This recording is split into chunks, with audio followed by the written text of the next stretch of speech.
cabdikariim guji kabtanka gaashaan oo guul adag galabta ku gaaray garoonka Hargeysa Stadium xilli 95 daqiiqo ciyaartaasi ay noqoto 2-1 ay ku soo dhamaatay dareenkaaga iyo fariinta taageerayaasha bismillaahir salaatu wasalaamu ala rasuulillaah sallallahu alayhi wa sallam ugu horeyn ilaahay baa mahad iskale waxaan u mahad celinayaa bahda Kooxda TV waxaan leeyahay dhamaantiin aad u mahadsantihiin maanta waxaan la ciyaarinay koox dhigayga dawladda hoose oo koox facweyn aad u ciyaar fiican baan soo bandhignay gaashaan ma aha kuma cusba inay guulaha noocan oo kale gaadho ma yahayn dardaarankeegu inaanu ku guuleysano kooxblaayo saan hore idinku sheegay waxaan naga go'an inaanu qaadno horyaalka caasimadda dalka Jamhuuriyadda Soomaaliland kooxdeeda gaashaan waan ku hambalyeynaya dhammaan taageerayaasha noo samreeyay waayii adka waxaan leenahay farxa waayii quruxda badnaa baa la galay maadaama ciyaartan ciyaarno ciyaar final ah gaashaan ahaan oo ku sii dhawaanay horyaalka ma sha Allah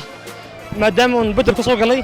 goolkii guushana kooxdeeda aan horseeday alxamdulillah rabbil caalamiin ilaahay ma hadlay dhamaan kooxdeeda iyo meel walba gaashaan joogteen waxaan leeyahay guul insha Allah bismillaahir rahmaanir rahiim marka koobaad ilaahay ma hadalay noo suuro galiyo ciyaarta weyna quruxda badan leh ee sharafta nagu dhamaatay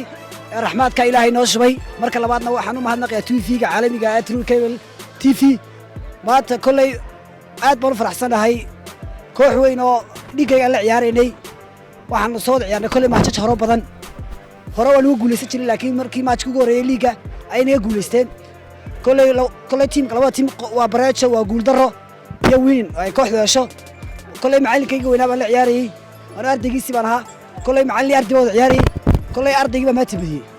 marka koobaad ilaahay baan ugu mahadnaqayaa macallinkayga iga siiyay guusha kooxdana hore aan soo ciyaar jirnay intaas soo koobna waan ka soo qaadnay kulay mar hore soo farxeeno farxadii maanta aniga nagu dambeysay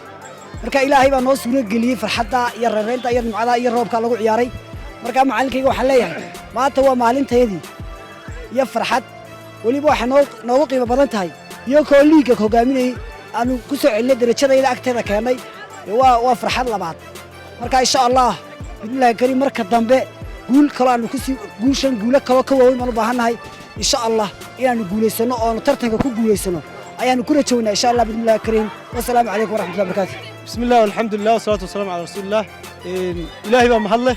ilaahay maanta guushan siiyay barwaaqadayna siiyay roobka daaya waa ilaahay mahadi sidii maalintii hore sheegay gaashaantii hore soo noqonaysa maanta 3 dhibcood oo muhiim ah qaadanay tartankana maanta oo ka qayb noqonay insha Allah ciyaaraha soo socda ee ku xiga waan tartami doonaa gaashaantii hore soo noqotay عيدرس بحالك نوع عمبريني وما أنت كوشة كامني حبلي اللي ساعي كوحدة سعونس إن شاء الله داوديال waxa soo dhamaatay ciyaartii dhaxmarisay kooxaha dawladda hoose Hargeysa iyo Gashaan kulanka isbuuca tobanaad ee horyaalka kubadda cagta Soomaaliland kulankan ayaa waxa uu ku soo idlaaday natiijo 2-1 ah taasoo guusha ay raacday kooxda Gashaan dhanka dhibcaha waxa ay fadhidaa kooxda Gashaan 19 dhibcood iyo booska kaalinta afraad toddobaadkan ayaa noqonaya toddobaadka ugu adag ciyaaraha horyaalka Soomaaliland ee kubadda cagta waa muuqaalkii dhamac galas iyo Mubaarak Bukaase Cable TV Hargeysa Stadium